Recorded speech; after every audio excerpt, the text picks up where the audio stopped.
Let's say your company has a time tracking system that you need to fill out at the end of the day, and you need to provide the amount of hours that you worked on a project in decimal format. What I'm going to show you how to do is how to create a timesheet in Google Sheets that will allow you to enter a time range that you worked on a project and then give you a total of the hours and minutes spent on that project. And then it will convert those hours and minutes to a decimal format.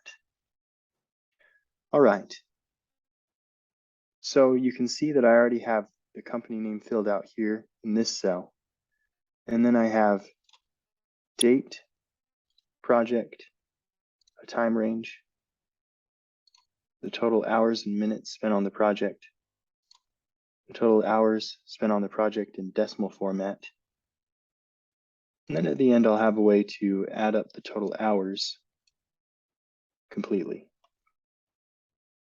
All right. So what I need to do first is, in the column for total hours and minutes, is set up an equation that will take that time range and give you the hours and minutes. So that's how I'm going to do that here. All right. So this is the equation that I want to put for here. It is going to be equals text, and we're going to do D1 minus C1. And then a comma, space, our formatting for hours and minutes. There we go. Press the Enter key and press Control D. All right, so it's ready for whatever time range we put in. It will convert it to hours and minutes in that column.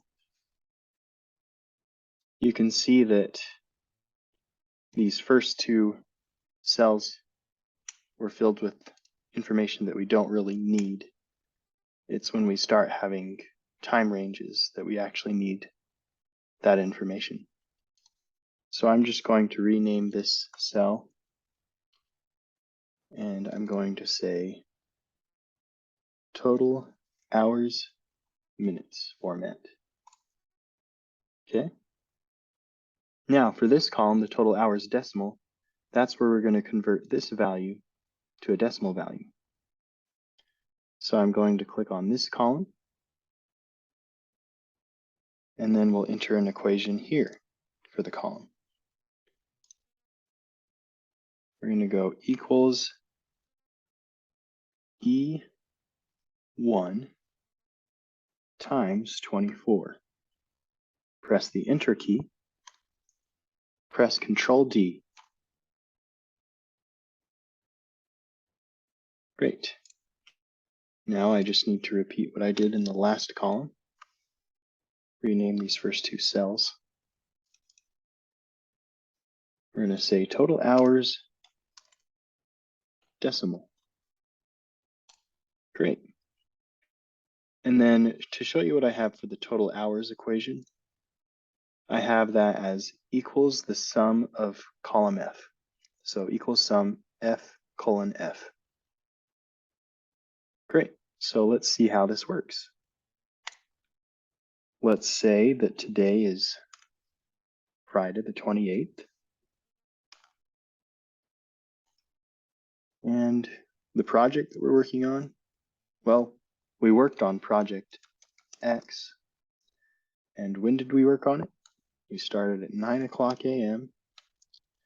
and we finished that segment at 11 o'clock a.m. So from 9 a.m. to 11 a.m. is 2 hours. And then converted to decimal is 2. And then you can see our total is 2 now. Let's say that we're still on the same date later in the day. Went to an early lunch that day. And then When we got back from lunch, we decided it was time to work on project Y. And I had a 2-hour lunch that day. Started at 1:00 p.m. Project Y. And we didn't have very much to do on that, so we went to 1:45 p.m. 45 minutes format, and then 0.75 in decimal. You can see our total's been added up to 2.75.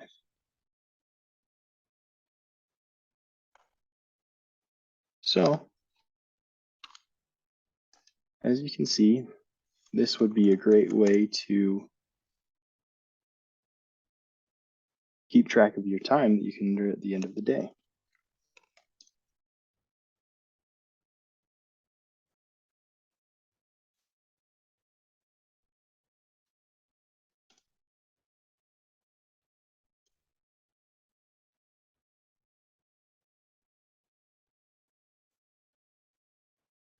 For instance, if your company requires provide the project name and then the total hours that you worked on that project, you could just go, okay, work 2 hours here, 1.5 there, 3.5, enter it in the time card. Done. You don't have to go back and say, all right, how much time does this total up to? Let's see, 1:45, 15 minutes, 2, go to 3 plus 1 plus 15, hour, 30 minutes. Nope, the computer does that for you, and you can just enter this value at the end of the day. I hope this video was helpful for you.